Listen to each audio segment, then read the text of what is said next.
Tony, can you tell us who most impressed you? Muhammad Ali and George Best by a mile. They had so much charisma and charm, and they were really fantastic personalities. Funny thing was that when he was a lad, George Best was tongue-tied and shy, but in latter life he'd come out with these marvellous anecdotes and quips, and his managers, he used to drive them mad by disappearing, and he used to say, well, yes, I did go missing a lot. Miss Canada, Miss World, Miss Argentina, Miss UK. But meeting Ali and Best also brought me into contact with two very delightfully attractive young women who had their designs on having sex with these two guys, and to tempt them they used a pair of panties and a nude photograph. You just give us a little background on these stories, like you've met some glamorous ladies, of course.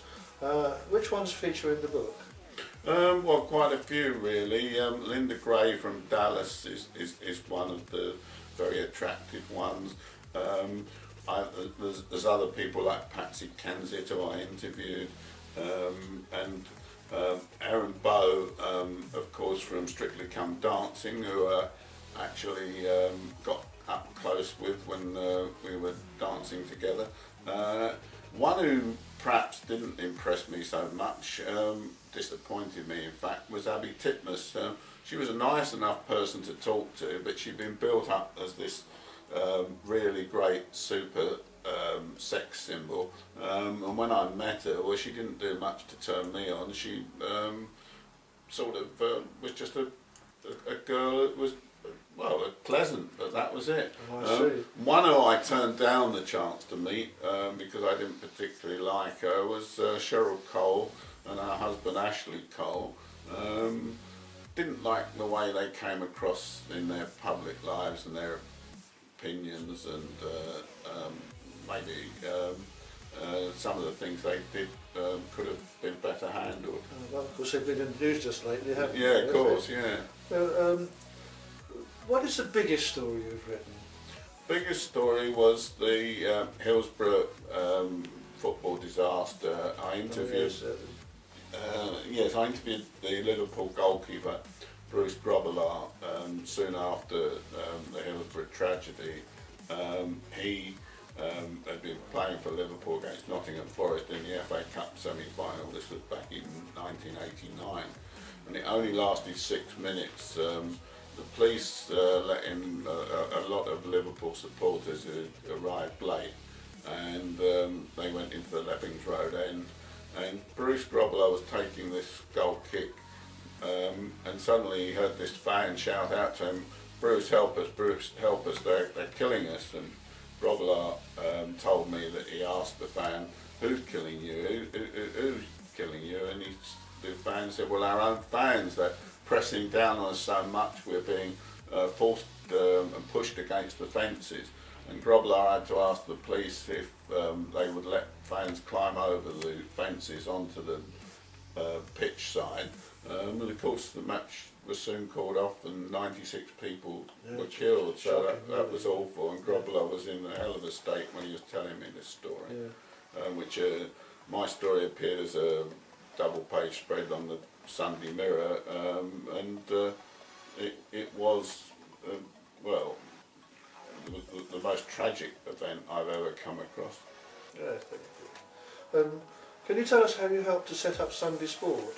Yes, well, I got this job as the head of sport at Sunday Sport, thinking it was a conventional newspaper, particularly as we made Bobby Moore, the former World Cup winning captain, head of, well, made him sports editor under me.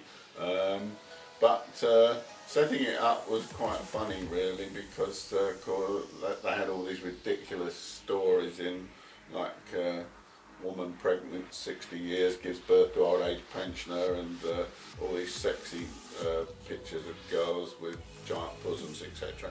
And so what we used to do, the staff, we used to phone up radio programs and the like, or television programs as members of the public, complaining about how terrible Sunday Sport was. And of course the more people heard complaints about how bad it was.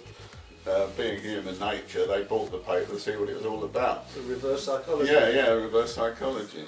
And going on, can you tell us about some of your assignments?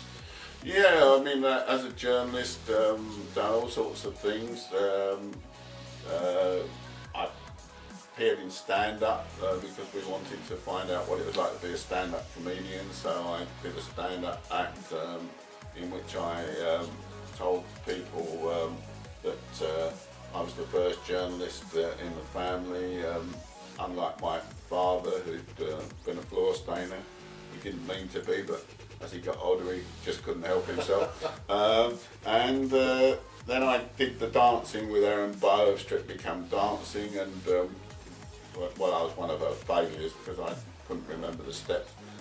But when we were doing the picture shoot for the interview I did with her, my wife Heather was there, and I asked Erin if we could pose for some sexy pictures like she did on Strictly, and she said, fine, you can put your hand on my thigh if you like, and she lifted her skirt, and so I said, is it alright to put my hand here?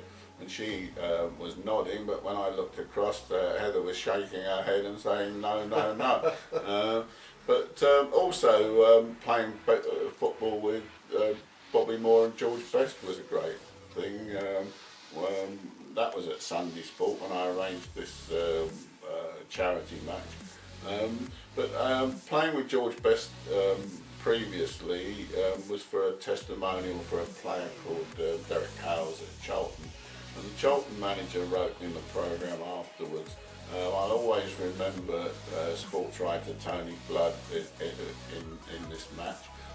Everywhere Best went, Flood went.